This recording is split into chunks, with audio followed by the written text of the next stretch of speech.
Magandang gabi mga kaibigan, sa aking mga subscriber, sa aking mga silent viewer dyan. Shout out sa inyo, magandang gabi. Baka naman pwedeng maglambing ng subscribe, papress ng subscribe, papress ng notification bell, paselect ng all para manonotify kayo pag ako nag-upload ng video.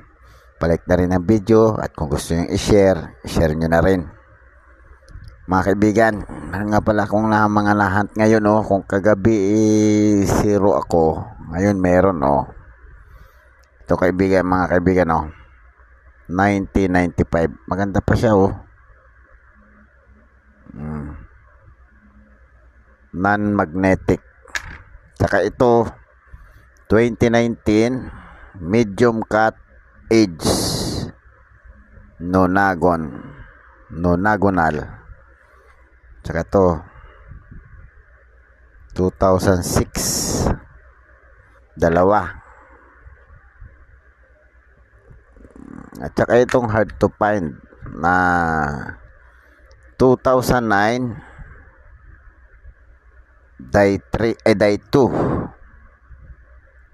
yan mga kaibigan. Malaki natin, ayan die 2. Hard to find to mga kaibigan. Tsaka itong NGC 2010-2020, ano to mga kaibigan, frosted die. Ayan pero ang ganda ng pagka-luster, ang luster niya hindi nakakasilaw yan mga kaibigan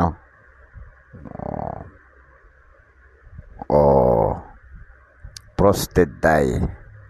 Dito sa obverse siya kalat, pero dito naman sa reverse may umiikot siya hindi siya kalat. Pero pag tinapat mo sa ilaw yan kumakalat na rin siya na malamig. Mga siguro tong hawak ko, mga 8. Tsaka ito mga kaibigan ito yung topic natin ngayon. Ito yung inabot sa akin ng kaibigan nating janitor, si Raquel. Ito si Raquel, shout out sa'yo Raquel.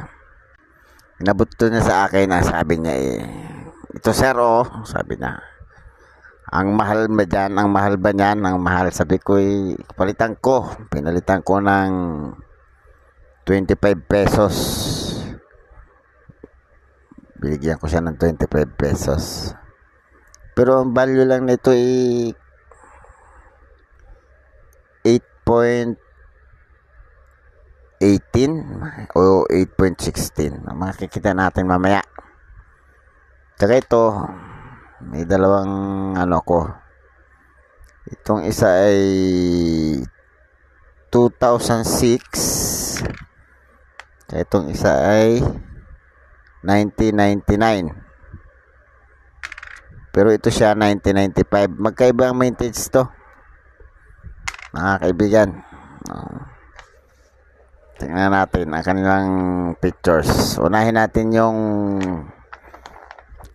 1U1 na malaki ang numero. Ito na ko na ito dati nung ito galing ito sa probinsya bata yung nagdala dito sa akin na binigyan ko ng 10 piso. $10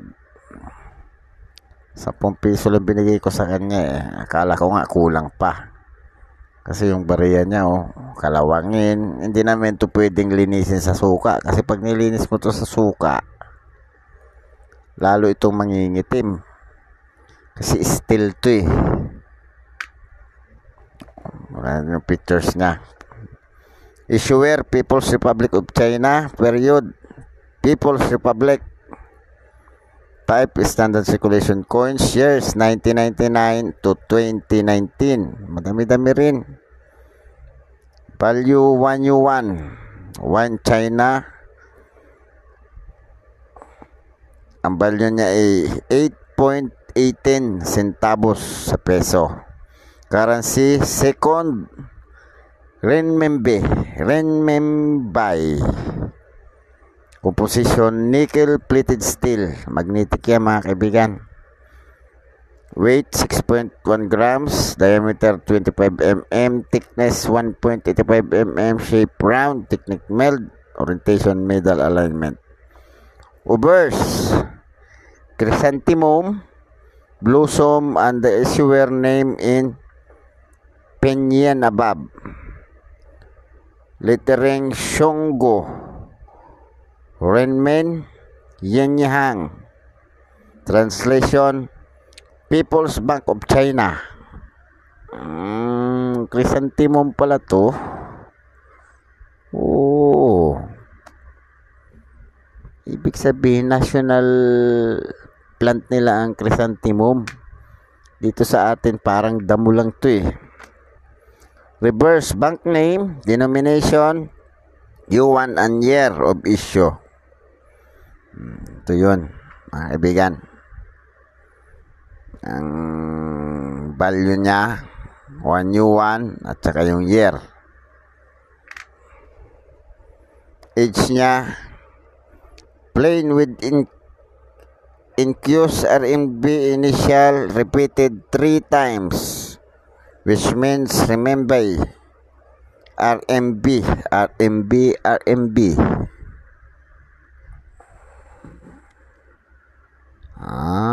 Oo nga. RMB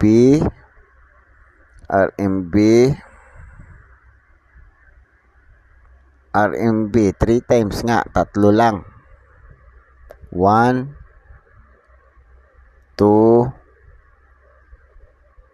3. Tatlo nga lang. Tatlo lang talaga mga kaibigan. Punta tayo sa presyo niya. 1999. Good 760 hanggang fine. 11 pesos ang very fine, 13 pesos ang extra fine. Almost uncirculated hanggang uncirculated 31. Year 2000, fine 750, very fine 13 hanggang extra fine. Almost uncirculated 30 pesos, 32 ang uncirculated. 2001, fine 13 pesos, very fine 14, extra fine 31, 50 ang uncirculated. Almost uncirculated, ang uncirculated 60 pesos, mahal din siya. 2002, 880. Fine, very fine 14, extra fine 19, almost uncirculated 14, 31 ang uncirculated. 2003, 310 ang fine, 14 ang very fine, 19 ang extra fine, almost uncirculated 24, 75 ang uncirculated. 2004, meron siyang very good hanggang almost uncirculated, haba. Uncirculated 31. 2005, 17 ang fine hanggang very fine, 26 ang extra fine, 29 ang almost uncirculated, 42 ang uncirculated. Mahal din. 2006, 750 ang good, 910 ang very good hanggang fine, 13 ang very fine, 20 ang extra fine, 41 ang almost uncirculated hanggang uncirculated. 2007, 15 ang fine hanggang extra fine, almost uncirculated 24, 43 ang uncirculated. 2008, 15 ang fine hanggang extra fine, 33 ang uncirculated, almost uncirculated, ang uncirculated 91 ang mahal. Ito ang pinakamahal sa kanilang lahat, ang 2008. 2009, good, meron 380, very good 610, fine 820, very fine hanggang extra fine 13 pesos, almost uncirculated 19, 43 ang uncirculated.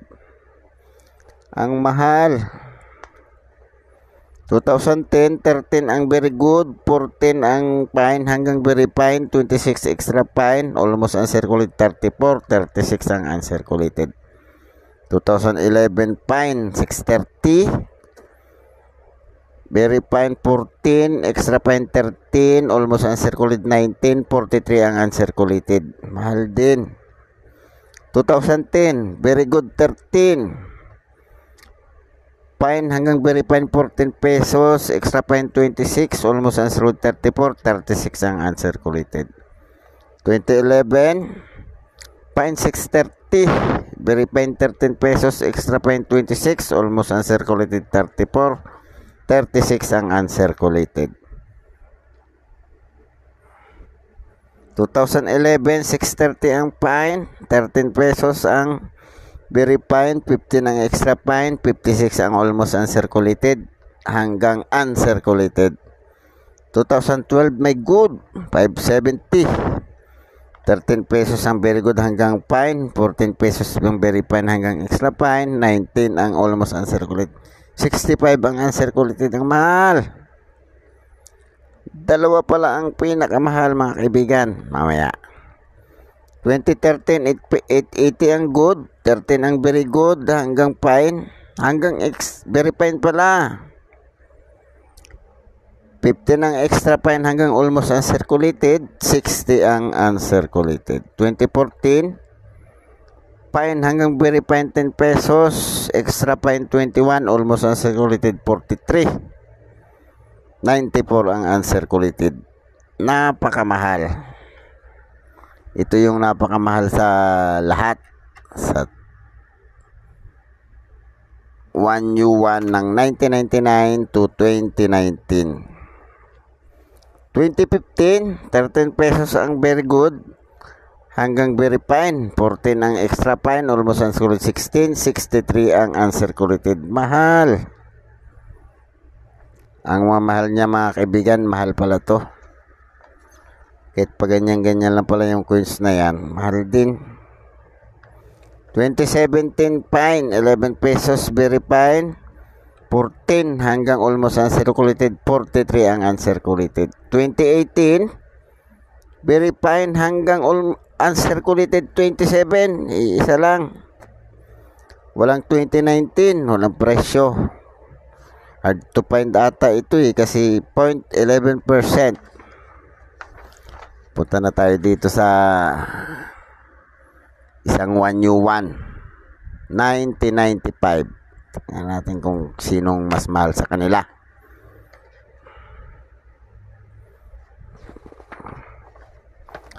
yuan. Pictures issued People's Republic of China, period People's Republic.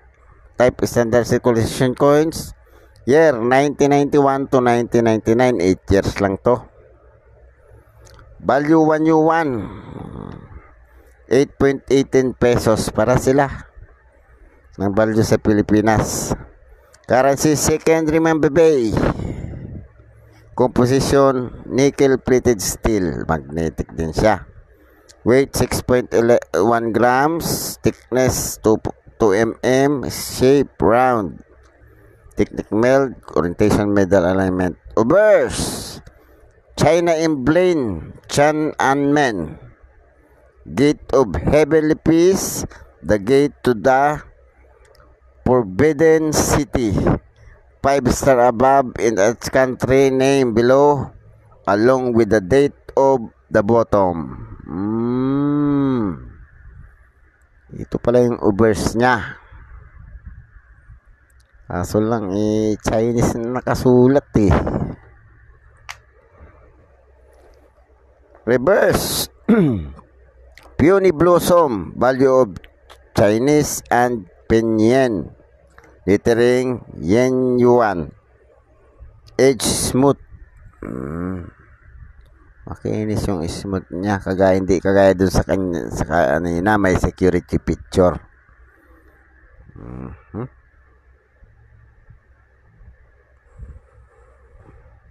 Punta tayo sa presyo niya mga kaibigan.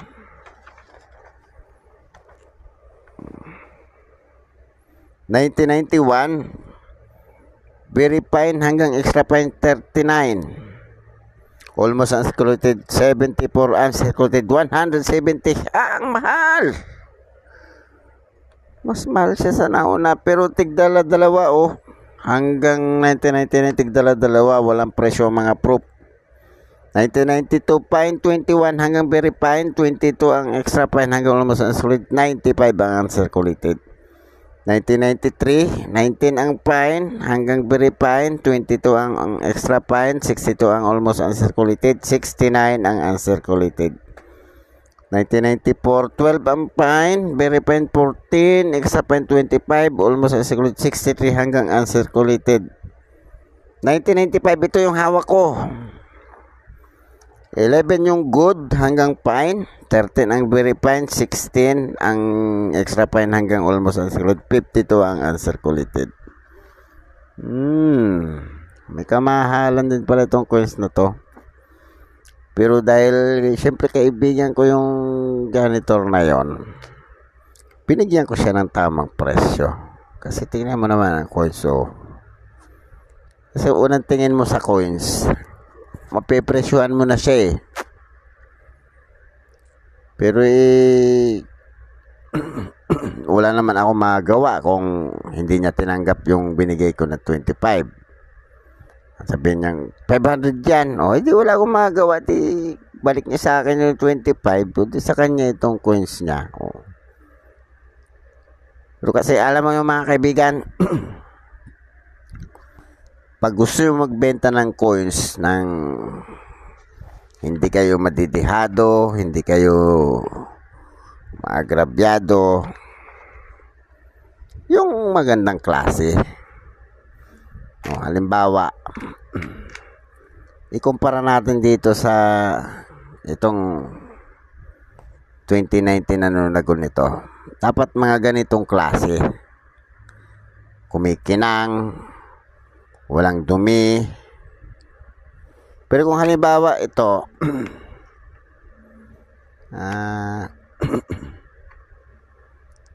ito na lang. Ito halimbawa, bibentahan mo ko ito.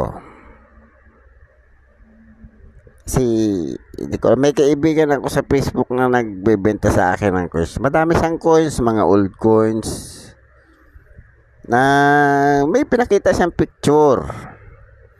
Kita ko naman yung picture. Titingnan ko yung picture. At prenesyuhan ko. Ang sabi ko, 600. Ang sabi niya, ang isa. Ang sabi ko, lahat. Hindi ko naman pagpipilitan sa kanya yung presyo ko Kasi mga kaibigan, ang presyo ng coins, yan yung sinasabi ng nakasulat dito na merong good, very good, fine, very fine, extra fine, almost uncirculated, at uncirculated. Ganon ang presyuhan. Pero kung kayo magbibenta ng coins, wag nyong lilinisin. Kasi alam naman ng mga kolektor yan kung kahit madumi yan, at tinignan ng mga kolektor, kahit picture lang, alam na nila ang ipipresyo nila. Kagaya ko, sinindan niya ako ng picture.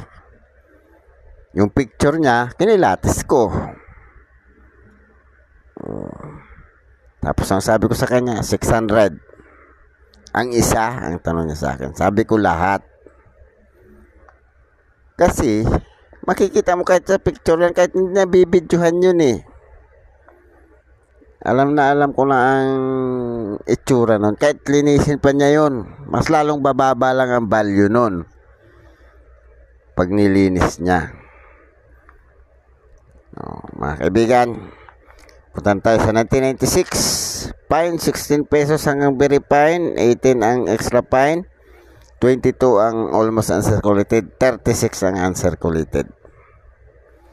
1997, good, 780 hanggang very good, 16 ang fine hanggang very fine, 23 ang extra fine, 43 ang uncirculated hanggang uncirculated.